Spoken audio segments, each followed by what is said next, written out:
श्री सुखदेव जी के चरणों में प्रश्न करते हैं, मरने वाले को क्या करना चाहिए। ये प्रश्न परीक्षित ने किया हम सबके कल्याण के लिए। श्री सुखदेव जी बहुत सुंदर उत्तर देते हैं। यहाँ से श्री सुखदेव की वाणी प्रारंभ होने जा रही है। श्रीमद् भागवत महापुराण के द्वितीय स्कंद के प्रथम श्लोक में शुक महामुनि ने अपनी वाणी प्रकट की है कि बरियाने सते प्रश्न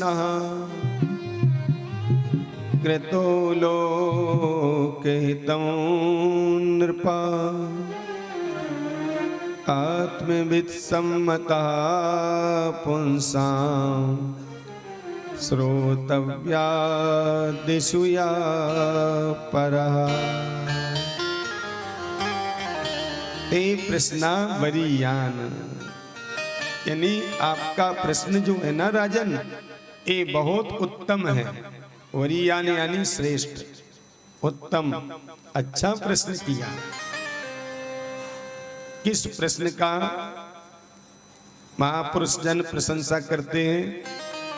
कोई भी हम संत के पास जाएं, गुरुजनों के पास जाएं, तो आपका प्रश्न यदि जगत के कल्याण के लिए होगा, सबके भलाई के लिए होगा, तो उस प्रशंसा, आपके प्रश्न की प्रशंसा होगी, खुश होंगे महापुरुष।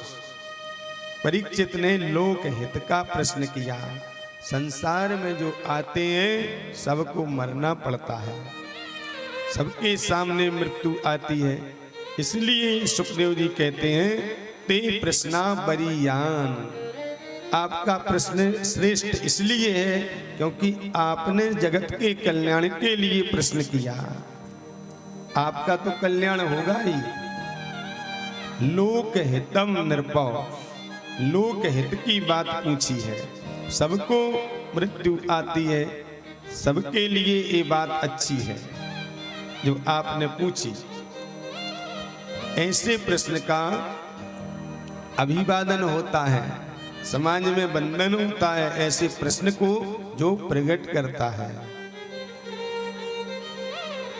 संसार में सब परिवार में उलझे हैं, पागलों की तरह बच्चों में उलझे हैं, धन में उलझे हैं।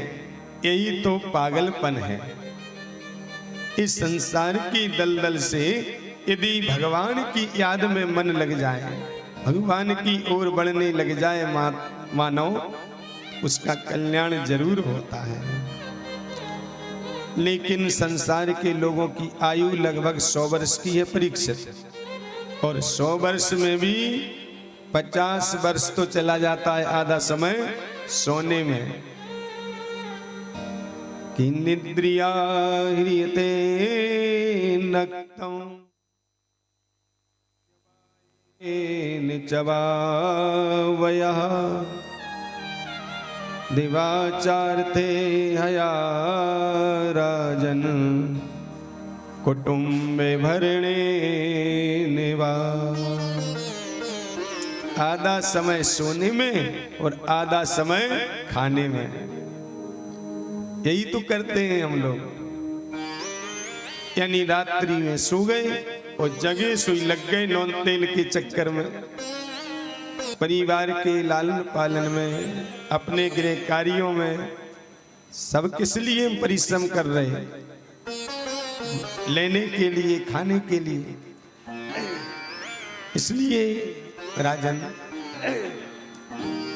इस समय जो भगवान की ओर मुड़ जाए वही बुद्धिमान है, और जो उलझा रहा संसार में वही गर्त में जाएगा, उसी का पतन निश्चित है। क्योंकि तेषाम प्रमत्तो निधनम, लोग हमेशा देखते हैं संसार में, देखो आज फलाने गुजर गए, और कुछ वर्ष पहले वो भी चले गए थे, उनके दादाजी वो भी चले गए परसों। ये हम लोग सुनते रहते हैं, लेकिन ये नहीं विचार करते कि अगला नंबर हमारा भी है, अपना भी है। इसलिए ये पागलपन है, यही आश्चर्य है। जाने वालों की हम बात करते हैं, देखो बहुत अच्छे थे, प्रशंसा तो बाद में ही होती है। जीते जी ईर्षा, जीते जी मनमुटाव, जीते जी बुराई, और चल बसते हाँ वैसे ठीक थे। इसी में उलझे, फिर भी अपनी मृत्यु की तैयारी नहीं करते। और यदि परीक्षित कोई कल्याण चाहे तो एक बात ध्यान से समझ लेना चाहिए कि तस्माद् भारत सरेवात्मा भगवान ईश्वरो हरि श्रोतव्या कीर्तितव्यश्च स्मर्तव्यश्चेच्छता भयम्। यदि कोई राजन कल्याण चाहता है मानव तन पाके, तो सबसे पहला कार्य श्रोतव्या, कथा का त्याग किसी स्थिति में नहीं करना चाहिए। यदि घर में कोई काम चल रहा है या पूजा चल रही है, लेकिन कथा का समय हो गया, कथा की खबर मिली कहीं कथा चल रही है, तो अपने गृह कार्यों को निवृत्त जल्दी करें, घर का पूजा पाठ जल्दी करके और कथा के लिए पहुंच जाना चाहिए। श्रोतव्या, पहले नंबर पर है कथा। जीवन में मिले तो छोड़ना नहीं चाहिए।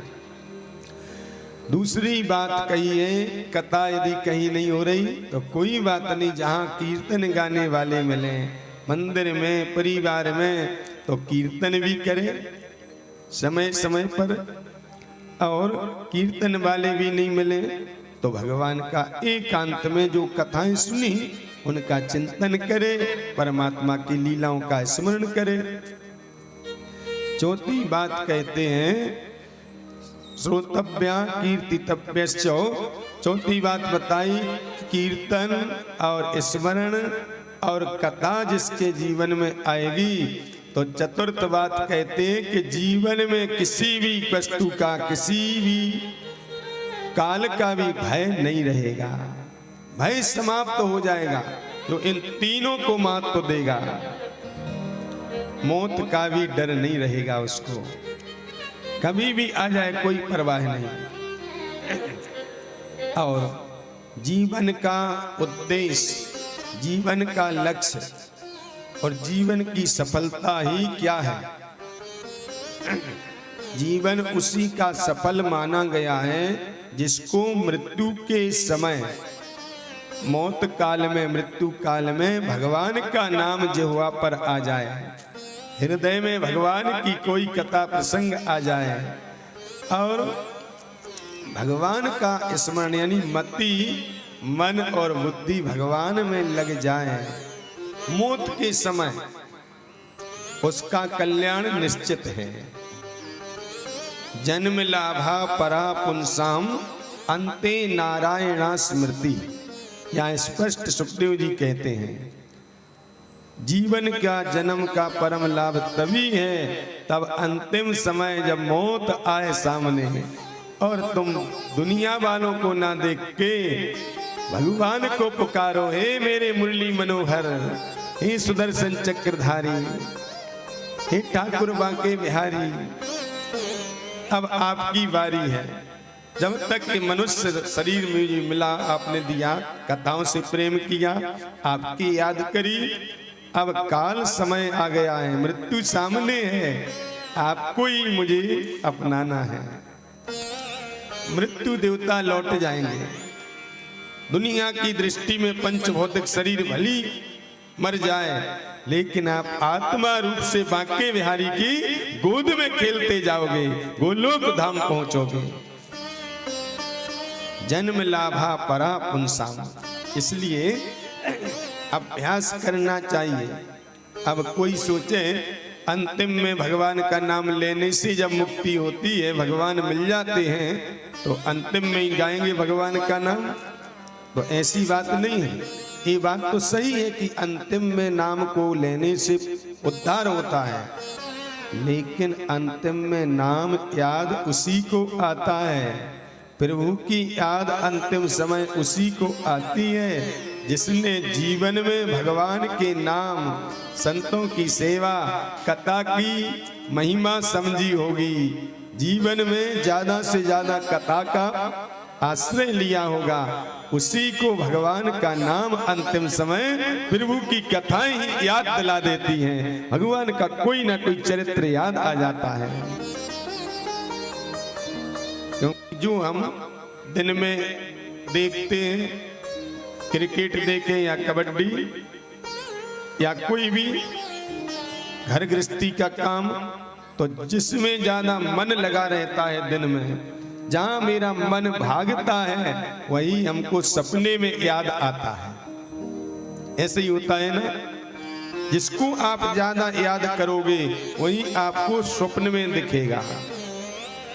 उसी प्रकार आपको जीवन में जो ज्यादा याद आता है, जिसको आप ज्यादा महत्व दोगे वही आपको अंतिम समय याद आएगा।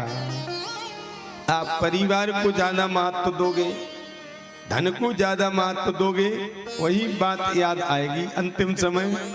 और कथा की महिमा को ज्यादा महत्व दिए, भगवान के नाम का ज्यादा महत्व समझे, तो अंतिम समय भगवान का नाम ही जिह्वा पर आएगा। इसलिए खूब भगवान के नाम को गाना चाहिए। परीक्षित तुम चिंता नहीं करो, क्यों? क्योंकि मालूम